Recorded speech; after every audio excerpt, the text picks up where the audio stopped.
Assalamualaikum warahmatullahi wabarakatuh. Bagaimana kabarnya anak-anakku semua? Mudah-mudahan kalian selalu ada dalam kesehatan. Amin ya rabbal alamin. Oke, untuk kali ini Bapak akan membahas kerajaan Islam dan peninggalan sejarahnya di Indonesia. Yang mana minggu-minggu kemarin kalian sudah membahas tentang kerajaan Buddha, kerajaan Hindu. Sekarang Bapak akan membahas tentang kerajaan Islam yang ada di Indonesia. Nah, kerajaan Islam di Indonesia penyebarannya ada di sekitar abad ke-13 Masehi. Nah, alasan agama Islam dapat berkembang dengan pesat di Indonesia ada tiga. Yang pertama adalah tidak ada pembagian kelas sosial atau yang kita ketahui kasta di dalam agama Hindu. Nah, yang kedua, agama Islam sangat mudah diterima di Indonesia ini adalah karena syarat untuk masuk agama Islam itu sangat mudah, yang mana kita ketahui bersama hanya dengan mengucapkan 2 kalimat syahadat saja orang-orang di luar Islam akan bisa masuk ke agama Islam dengan persyaratan yang mudah. Yang ketiga, kerajaan Sriwijaya dan kerajaan Majapahit mengalami keruntuhan, sehingga ketika runtuhnya kerajaan-kerajaan tersebut, maka datanglah kerajaan-kerajaan Islam yang ada di Indonesia. Nah, kerajaan Islam pertama yang ada di Indonesia adalah kerajaan Samudra Pasai.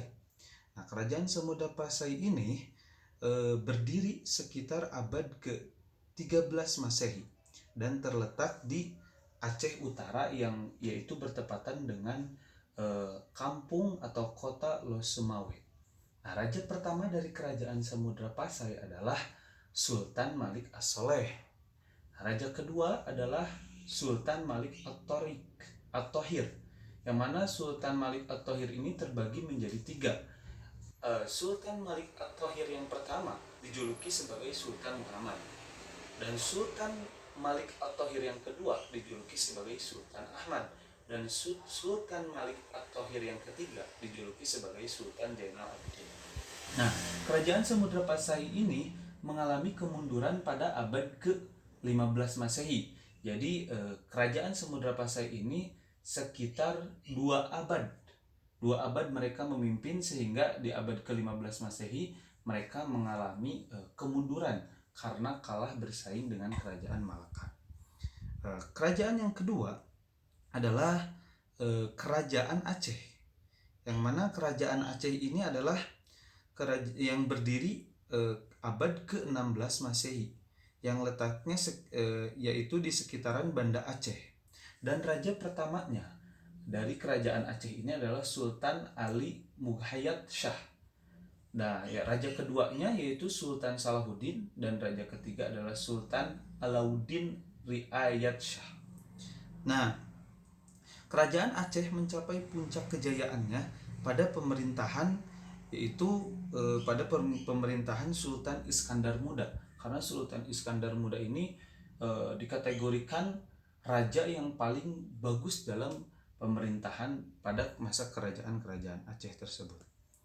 Yang ketiga ada kerajaan Demak.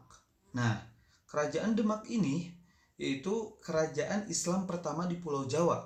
Kalau tadi kita ketahui kerajaan Samudra Pasai itu adalah kerajaan pertama di Indonesia, kalau kerajaan Demak ini merupakan kerajaan Islam pertama di Pulau Jawa. Nah, wilayah kerajaan Demak bekas kekuasaan kerajaan Majapahit. Jadi zaman dahulunya itu, sebelum adanya kerajaan Demak, itu merupakan wilayah kekuasaan dari kerajaan Majapahit. Setelah datangnya kerajaan Demak, maka diambil alihlah wilayah kekuasaan kerajaan Majapahit oleh kerajaan Demak. Dan selanjutnya raja pertama dari kerajaan Demak adalah Raden Patah, yang berkuasa pada 1481 Masehi sampai 1518 Masehi. Nah, raja ketiga dari kerajaan Demak ini adalah Adipati Unus, dan raja yang selanjutnya adalah Sultan Tenggono. Nah, kerajaan Demak mengalami kemunduran akibat perebutan kekuasaan dalam keluarga kerajaan. Itulah penyebabnya kerajaan Demak mengalami kemunduran. Yang keempat adalah kerajaan Banten. Nah, kerajaan Banten awalnya merupakan daerah kekuasaan kerajaan Sunda yang beragama Hindu. Dan raja pertama yang memimpin kerajaan Banten adalah Sultan Hasanuddin. Nah, Kerajaan Banten mencapai puncak kejayaannya pada pemerintahan Sultan Ageng Tritayasa. Selanjutnya ada Kerajaan Ternate dan Tidore. Nah, Kerajaan Ternate dan Tidore ini terletak di Kepulauan Maluku. Ternyata ada kerajaan Islam yang terletak juga di Kepulauan Maluku. Kerajaan Ternate berdiri pada tahun 1527 di Sempalu, yaitu bertepatan di Kepulauan Maluku. Nah, raja pertama dari Kerajaan Ternate adalah yang terkenal, yaitu Sultan Hairun. Dan Kerajaan Tidore berpusat di Halmahera. Nah, Halmahera pun merupakan kerajaan yang berada di Kepulauan Maluku, yang tepatnya ada di kota Halmahera. Nah, raja yang terkenal dari Kerajaan Tidore ini adalah Sultan Nuku.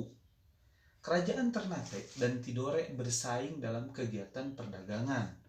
Nah, persaingan tersebut dimanfaatkan oleh Portugis dan Spanyol, sehingga kerajaan Ternate dan Tidore diadu dombakan.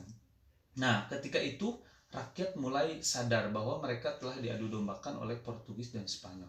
Maka Portugis dan Spanyol berhasil diusir saat kepemimpinan Sultan Babullah. Itulah sejarah dari Kerajaan Ternate dan Tidore. Yang selanjutnya ada Kerajaan Makassar, atau yang kita ketahui Kerajaan Goa Talo. Nah, Kerajaan Goa Talo ini merupakan gabungan antara dua kerajaan, yaitu Kerajaan Goa dan Kerajaan Talo, yang tentunya terletak di Sabau Pau, yaitu bertepatan di kota Makassar, Sulawesi Selatan. Kerajaan Goa Talo mencapai puncak kejayaannya pada masa pemerintahan Hasanuddin. Ia dijuluki sebagai ayam jantan dari timur karena keberaniannya melawan Belanda yang ingin memonopoli perdagangan di wilayahnya. Jadi kerajaan ini masa kejayaannya pada Sultan Hasanuddin, atau yang dijuluki sebagai ayam jantan dari timur, karena berhasil mengalahkan perdagangan monopoli Belanda. Nah, itu saja penyampaian materi dari Bapak. Hanya ada satu tugas dari Bapak yang akan kalian kerjakan, yaitu hanya satu soal saja. Bapak akan memberikan satu soal, yaitu yang pertama adalah apa alasan agama Islam atau kerajaan-kerajaan Islam bisa dengan mudah berkembang di Indonesia. Sebutkan 3 alasan mengapa agama Islam, kerajaan Islam bisa mudah masuk di negara Indonesia. Silakan tulis di buku catatan. Setelah itu dikirimkan hasil pengerjaan kalian dan kirimkan kepada wali kelas masing-masing. Terima kasih. Assalamualaikum warahmatullahi wabarakatuh.